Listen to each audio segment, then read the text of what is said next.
Emotuin program ojan alili nganan pelengwaj mejarodo nganaru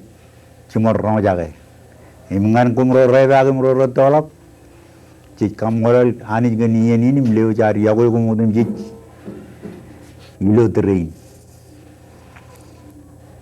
cenai kubai pendro melale chon caman kan nane itu gigi chen ro ligao ro mere pap echarar mandine charak ligarin rar charak chan namrigi mai gu jilanga nebon ilo madona rajwa madona aloji ligarin echap pero chapello title na rajwa mamani liu siri kenge rero jail marong ipandron gen wawen kildan charar ko ai ro ipandron ngara mani liu siri Ewe, ciono di aero na agar marang charak kenege emo jeta ken wai gim kebo nganan liu siri. Ha kenege ijubik chala wai ro janron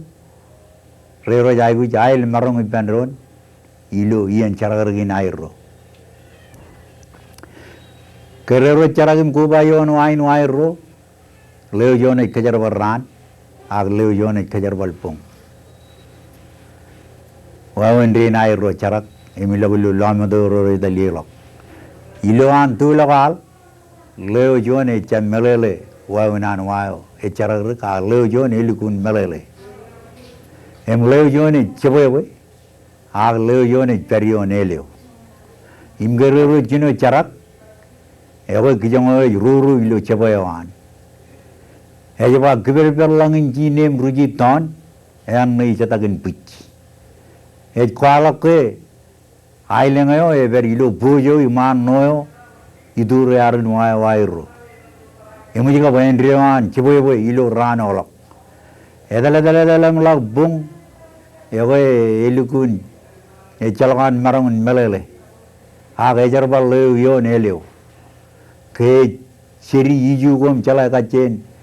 iju nailengayo kiye ruoj iju iloan charak ejaba lagdo juyo nelim kowe wain munin kwagda ju pogajat yon chowach ej kwala kwe iman wayo lukun chowaju iman emilchit iloan ijuyo kali kare imiloan melele kake ijoga ijun rak komun kemi mije boi wugbe imechat pinot nai jan mije iloan tagi Allagun cetawa ejam magdi midolok em wugbe dolok em alanga kona lor ijuin ego innam kona timjan ailengo ago lor ijuinin karang nganan idolok ijuin em karang nganan pawe dalo jen ijuin paen marang cicit emo wawan rina lamaro kattabar ailengo ro kattabar Rero jail marong ipandron, bujan ipandron, kencangan calai ko airo ipandron. Kenga ecap cuan calai o me, ebe ola men airo cumor calai. Ailo airo kuba ipandron me ail marong, nani nail marong ipandron, ego e walok cuan, meleleo en ail marong nemman ikat airo, ilo airo cipipangron, kenga rero ail marong ipandron. Em cuanin manit, jen lukun kaurge ail marung pendron manidi ne amman bajar pa lodi pendro rar ejage meuru lu lalin ibengar ji lamaro kaloran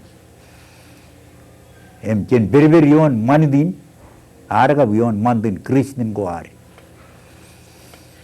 kiye ebar dulagal gijong ebar Kailang tam jiji dio nelio airuru kiper perlangin jinem ruji don ean nei jetagin buj aleo jona ba ruru ilo anpung legdo juyo nelim ko we wai bungunin ko dag ju pagajat eon chowach em ijuin echa ijuin odo kali karegon ayabar or iju Pumin everyone ejbar kali kar kailing in everyone. Chigading rugut ejibar kali karge eji ju ne bon emalanga ko cebla jan jalo jinga ne bon ego go ligit chikudim rugut I megada hilgin ujala ko roro chikudim rugut na hilgin ujala namun ko enjab chari ayen pero dije binjak ilo ujala no aywa ilo amadalanga ne bon ego wawendina an kijongro echaragrilu medona reba medona aluch medona ejar chadirgan pinilang even arlo ebon ginige yorchon meni pine jebon chena jangayadan tabak engin pewe nado ar do jan alili wejinu chumor ipan rona kage kubalo ipan lalavrana chiburim lalavrana chiburim chimmar lalavrana nganaru pag melele ko rumlalak im jenai melele chala iyalo emol ego engne iyalo emol ngane chararu isu kapno alanga ko ilo air bagman wanam jodu em chodal ologan ilo wawebe yali karge kon kapai alanga rabo ologan em jodu arana chodak paran ego kon pawe boy eno eberi rear endrin mandin wawebe em jedgain wawen rippin em raur em ijogo rumlalak ego ena walak jan libubim lajimma alanga jana pidag pir em bag melele go rumlalak ego jana ibar kuba ipandron ngan kalolak jarngan kanani nari to jana alili imelanga yor meno ngnan pag melele ni giche nan gin rar walak ego eballa giyal na malak nganar chibala alili em naj orang nan ilu alili